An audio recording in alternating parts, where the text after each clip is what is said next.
Hello everyone, my name is Owen, and welcome back to the channel. In today's episode of How to Beat, we will look at the mistakes made by Jim from Nightwatch, and try and come up with better ways he could have used to try and beat the Driller Killer. By the way, please consider subscribing, as I'm trying to get to 1k subs by the end of the year. Anyways, before I dive right into the solutions, I'm going to do a quick plot summary and go over the rules and conditions of the scenario, so that you can get a better understanding of what we are up against today. But be warned, this video contains heavy spoilers for Nightwatch. Anyways, sit back, relax, slurp down a Jamba Juice, and enjoy. Plot summary. Nightwatch takes place in the Ponoco mountain range in Pennsylvania on June 18th, 1978. In the game, you play as a middle-aged man called Jim. Jim has just started his weekend-long shift on an observation deck in the middle of the mountain range. Jim is tasked with answering distress calls and looking for fires from his watchtower. Shortly into the night, Jim notices a smokestack coming from a nearby campsite. A little later, he receives an emergency signal on his ham radio. After answering the transmission, Jim only hears heavy breathing coming from the other end, then an extremely loud scream cut short by the radio transmission being snuffed. Weird. If I were Jim, I would have taken that message a hell of a lot more seriously. Jim, at first, dismisses this as just a simple prank, and admonishes the person for misusing the emergency line. Later on in the night, it's revealed that this definitely wasn't a prank, but rather an early warning for what's to come. Later on in the night, Jim's watchtower loses power, causing him to go downstairs to inspect the generator, only to find that the tank is completely empty. So he goes to get a gasoline can from the nearby shed, where he finds a floppy disk labelled Maze of the Minotaur, and after returning to his post, he uses this game to pass the time. Creepily, after returning for a brief second, you can actually catch a glimpse of the Driller Killer ominously standing around the corner of your balcony, peeking out at you. After playing the game a little, he is interrupted by an abrupt knock on his host's door. He answers only to find that no one is there, so he returns to the game, only to be interrupted again by a satellite phone ringing. He answers and finds out it's his wife, Nicole. She tells him to bring back souvenirs for her and the kids. She also displays concerns, rightfully so, about his new working conditions and how secluded his post is. However, their conversation is cut short when the line disconnects. Jim returns to his game, only to now find that it has been completely corrupted, probably from a porn virus or something. Hey, it's gotta be lonely up there, don't judge Jim. This causes his immersion to fall short once he realizes he's been neglecting his duties and that his tower has miraculously caught fire. Jim foolishly decides to run directly through the flames as a last resort to try and escape the burning inferno. Also, side note, why doesn't this post in the middle of nowhere have a fire extinguisher? But afterwards, Jim jolts awake in a cold sweat and brushes this unexplainable event off as just a dream. However, in his room there are multiple missing items, such as the standard issue rifle that was hanging on the wall, the cabinet, for some reason, and the floppy disk inside of the computer, which is now beeping with a flood warning being issued in Jim's area due to an oncoming storm. Jim then receives an incoming signal from some frightened campers who want Jim to investigate some pig noises they heard in the woods. Sounds like the start of a Saw movie if you ask me. Fearing that someone or something is watching them, Jim makes his way over, but first stops at a cabin which has been vandalized with graffiti, such as a pentagram on the wall. The Driller Killer can also be briefly spotted lurking outside the cabin, but just for a few split seconds. He then later arrives at the campsite, only to find it abandoned with signs of foul play. Jim then hears a little girl screaming for help in the woods. Upon investigating the cry for help, he is ambushed by the Driller Killer and knocked unconscious. Eventually, Jim wakes up in the killer's lair, in a cage, with his hands bound, stripped completely nude. The Driller Killer walks around the room and occasionally stops at the doorframe just to creepily glare at Jim. Later, he then charges full speed at the cage, power drill in hand, and brutally slaughters Jim. And then the credits roll, not without a crude Bible verse, of course. Now, with the plot summary out of the way, we can now move on to the rules and conditions. Rules and conditions. Jim can only use the objects and information given at the time to be the Driller Killer, so we're looking for a solution that removes risk, ends the conflict sooner, and one that can hopefully save our life and maybe even some of the campers' lives while we're at it. But to get a better understanding of everything, let's go over the motives and abilities of the Driller Killer. Due to the horrendous state of the killer's lair, the drawings seen throughout it, and his incomprehensible speech, it is widely assumed that he has the mind of a child, most likely due to a mental disorder such as schizophrenia or a form of DID, dissociative identity disorder.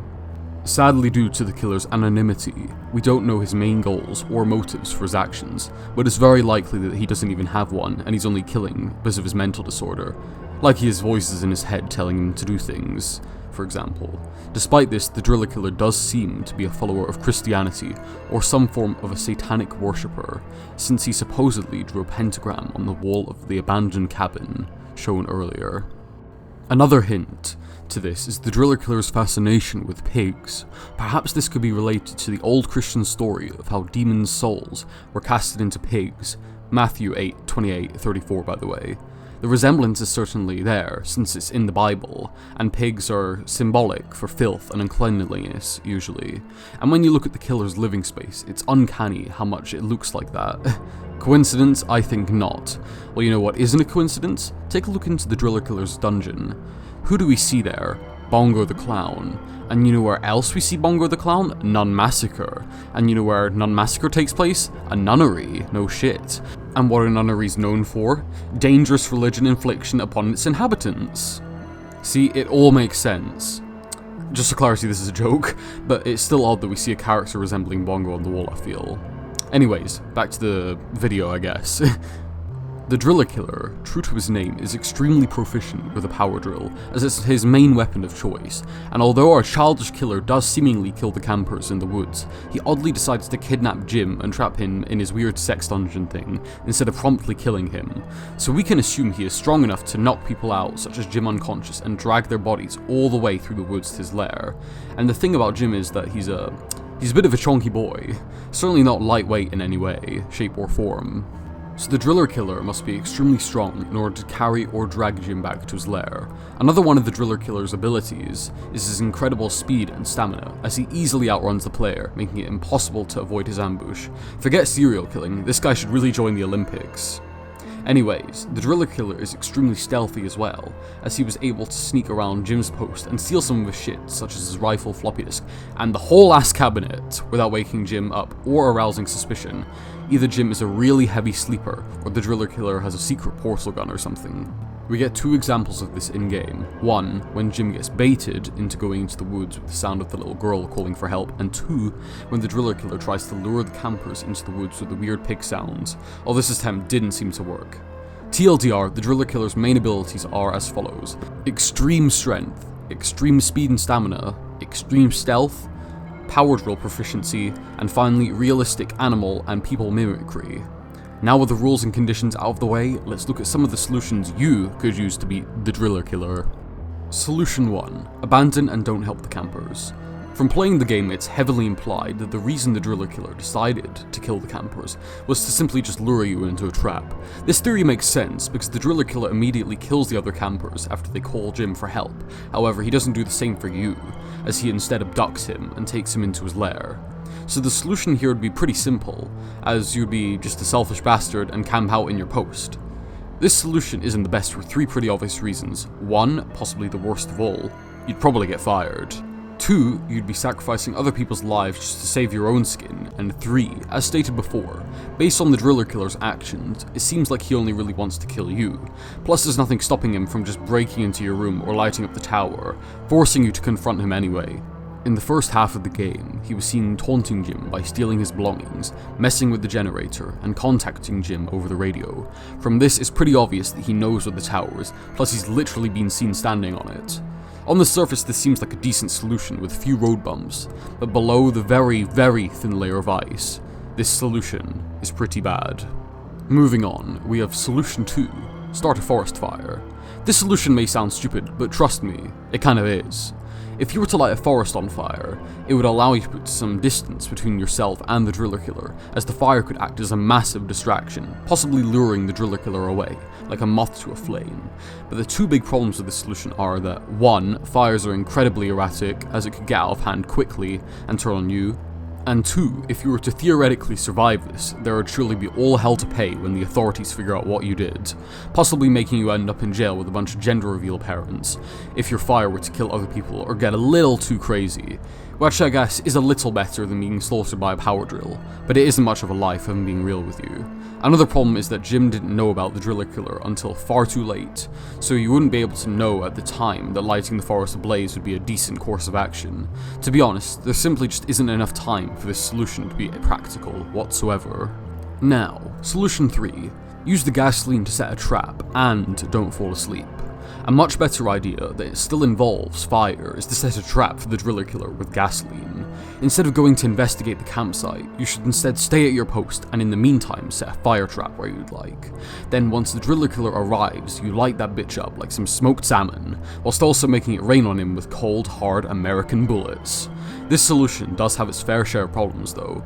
For one, Jim doesn't know that the driller killer is the threat that's after him at this point in the game, and even if he did, he would have no idea which direction the driller killer would be coming from. Plus, you wouldn't be able to set the trap on your post while you're on it, hiding, otherwise you would just burn to death along with the driller killer, assuming he was lured up there. This solution could theoretically work, but it's not the best. Now, onto the next and final solution. Solution 4. Don't fall asleep too. This solution may be the best of the 4, as one of Jim's greatest mistakes was falling asleep and allowing the driller killer to steal his shit. However, I find it most interesting that the driller killer stole his gun, meaning that the driller killer is most likely mortal and susceptible to regular forms of weaponry, such as Jim's rifle. Otherwise, why would he even bother taking it? Maybe even Jim's cabinet. Who knows? But anyways, the solution here would not to be a dumbass and don't fall asleep while on the job. This way the driller killer wouldn't be able to steal your rifle, and he wouldn't be able to steal the cabinet, which empirically contained batteries for your satellite phone. With all this in mind, you'd be able to take your rifle with you when you go to investigate the campsite, plus you could also call for backup. And although Jim doesn't know about the driller killer at this point, he should be able to piece it together, since the guy on the radio makes it clear that there's something with malicious intent in the woods. And I don't know about you, but I think that 3 to 5 guys with guns could certainly beat some loon with a power drill, since they could easily just mow him down from a distance, and or you could order them to walk in a formation which prevents the driller killer from sneaking up on you. The best part about this solution is that if you successfully find and kill the driller killer while searching for the other campers, you'd put an end to his righteous outbreak before it even happens. This game is a prequel and pretty much marks the beginning of the driller killer's infamous legacy of killing. So, killing him would save countless lives and spare a lot of people from suffering in the future. In conclusion, I think we could have beaten the driller killer from Nightwatch. Now, let's take a quick recap who would have lived and died, assuming we made a few different decisions and went with solution 4. On the dead side we have the 3 campers. Let's be real, they were practically screwed from the start. There was literally nothing Jim could have done for them.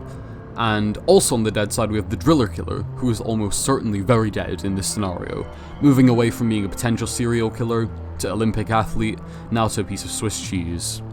Now, on the alive side we have Jim, who likely survives the driller killer in this scenario, assuming he receives the backup he needs, allowing him to hunt down the killer. Also on the alive side we have Jim's backup rangers of an undisclosed amount. They also definitely survive this scenario since their main threat, the driller killer, is now very, very dead. Anyways, thanks for watching. I hope you liked this video. Special thanks to 10th Basilisk 88 for helping me write the script, and Slasher Cinema for the gameplay footage. If you enjoyed this video, please consider leaving a like, as that'll help YouTube recommend my content more. And if you've made it this far, just subscribe dude, you can always unsub later if you want. And remember, don't fall asleep on the job, as it may be the last nap you ever take.